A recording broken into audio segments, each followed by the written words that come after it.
Trwa drugi kongres Polskiej Izby Ubezpieczeń w Sopocie. Witam Państwa ponownie po przerwie obiadowej. Mam wrażenie i widzę, że w równie dobrych nastrojach przystąpimy do tej popołudniowej sesji naszego spotkania tutaj nad Bałtykiem, a to popołudnie upłynie nam pod hasłem dyskusji na temat ubezpieczalności, wyzwań i ograniczeń w tych czasach towarzyszących temu zagadnieniu.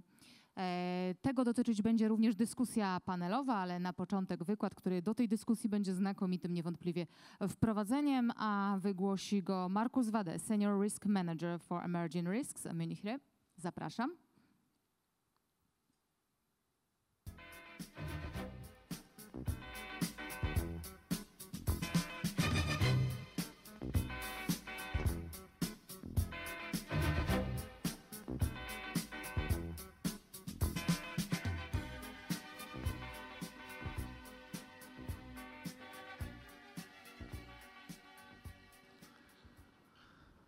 Ladies and gentlemen, good afternoon. Thank you for the invitation. I realized that the first presentation after the lunch break at this time is quite a challenge. The challenge is more on the side of the audience because I'm not so much in danger of falling asleep on the stage. I will try to keep my presentation in a 30 minutes frame so that we have enough time for the interesting discussion afterwards with also very distinguished discussion members. So what I would like to talk now is about is emerging risk and insurability in a complex environment. Basically, it's from the perspective of a risk management department, the view on insurability. And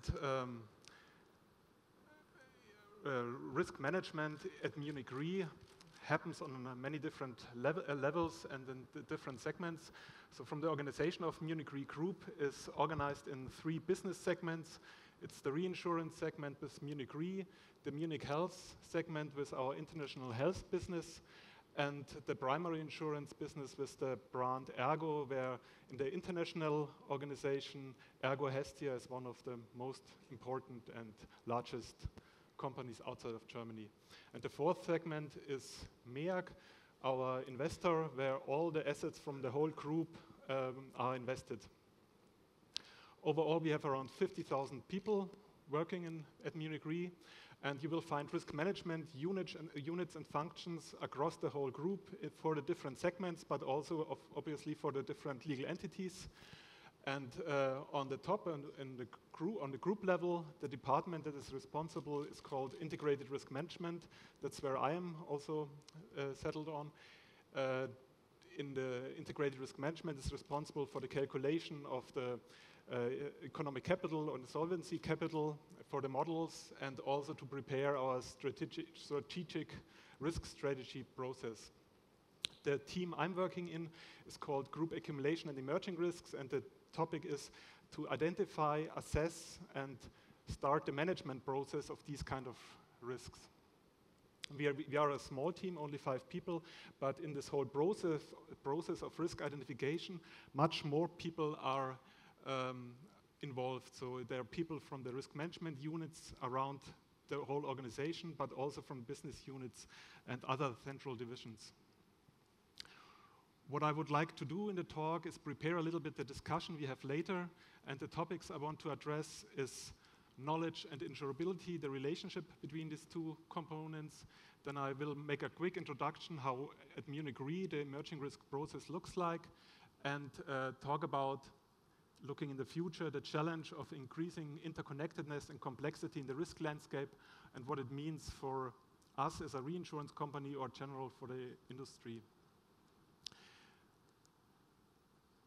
If we start with traditional, what is considered as the limits, what defines the limits of insurability, or in a more broader sense, what defines the limits of private insurance solutions. On the supply side, there are a whole catalog of criteria that a potential loss must fulfill to be accounted for and to be considered as insurable. I just picked 3 of these characteristics. One is randomness. The loss must be random. It must be a definite loss, so it must be possible to measure this loss. to measure the time when it happens, and also to identify the reason why it happens. And of course, you need at least a rough idea about the frequency and severity of the loss to calculate a reasonable premium. The other limiting factor on the supply side is the availability of capital or capacity. That's in the current market conditions not so much the problem, but even there, for very large risks or interconnected risk with a potential catastrophic outcome, this could be a problem. If you look now on the limits of private insurance, of course, the demand side is also important, that really a private insurance solution would prevail, and there is important, is the risk considered as a real threat? So is the risk awareness on the demand side? Is the risk appetite accordingly that that companies don't want to retain the risk in their own books?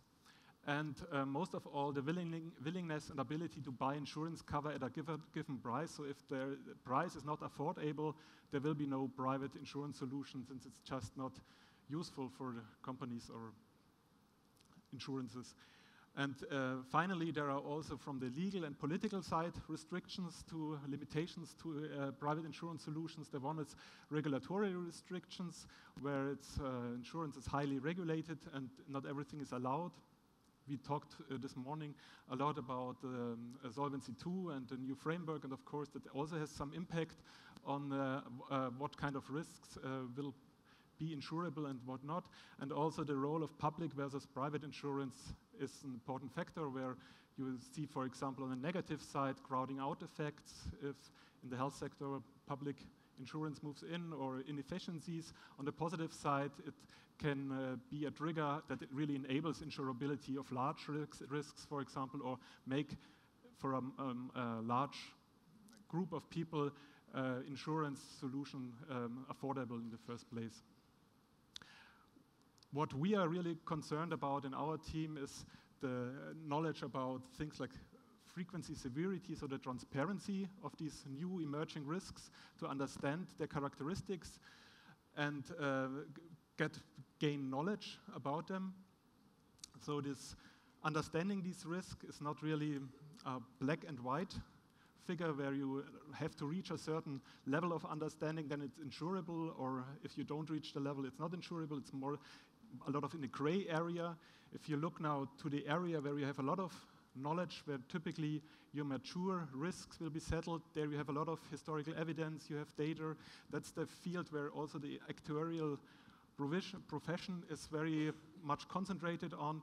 Here you can apply these quantitative models, and here you will have a high degree where really private insurance solutions prevail. Of course, not completely, because the risk appetite will define where the limits of private insurance will be. If you go now down in the area where the ignorance will increase and you have less knowledge, this is the area in the last years often called known unknowns, where you know that these risks exist, but you miss the exact knowledge of important properties like severity, frequency, where you rely heavily not on data but on expert judgment. And here, private insurance solutions are much less relevant. And finally, there is this area of unknown unknowns, often also considered with the black swan idea, that there are risks you don't know that they exist, and of course you, by definition, you also don't know if you involuntarily insure these risks, and if one of these black swans comes along, it always leads to a certain amount of surprise and discussion and change. So these limits of insurance is not static, it's very, very dynamic, it's changing. The one change is, the typical change would be over time, that if a new risk arises, is first an unknown. At a certain point you have first signals that this could be a risk, and it's moving into the area of emerging risks, and at a certain point you can consider it a mature risk when you have the feeling you really have understood it. This process could take decades, because you normally need data and experience to come to these mature risks. And what we try in the emerging risk process is speed the process up to just bring more risks in put more knowledge to these new risks, and bring it closer to mature risks where you can also understand them and calculate premiums, for example. But there are also changes without necessarily having gained much new knowledge. These changes can, for example, come from competition, that at a certain point you go into fields, insurances that you haven't insured in the past, just because the competition gets so strong in the area of mature risk, so that you concentrate more on the emerging risk side. And there are also a lot of effects that can bring the insurability down. One aspect could be also regulatory aspects, that certain risks become very costly and it's just not anymore in your business model reasonable to insure these risks. Just a short snapshot on that. It really makes sense to look into this area of the known unknowns, emerging risks. Is the slide? It's a quote that comes from a discussion a colleague of mine had in a client dialogue, where the risk manager of a company from the automotive sector, he made a survey for his management what risks they are facing in their company, and at the end he came to the conclusion that of all his risks, he can only find affordable, insurable risks of 7% of all the risks. To a certain degree, that could be expected, because if you're an entrepreneur, you have to carry these risks, strategic risks and other risks, where it's just not possible to insure them. On the other hand, it's of course a concern if this percentage gets smaller and smaller. Also the business model, but also our role as a risk manager for society gets more and more under discussion.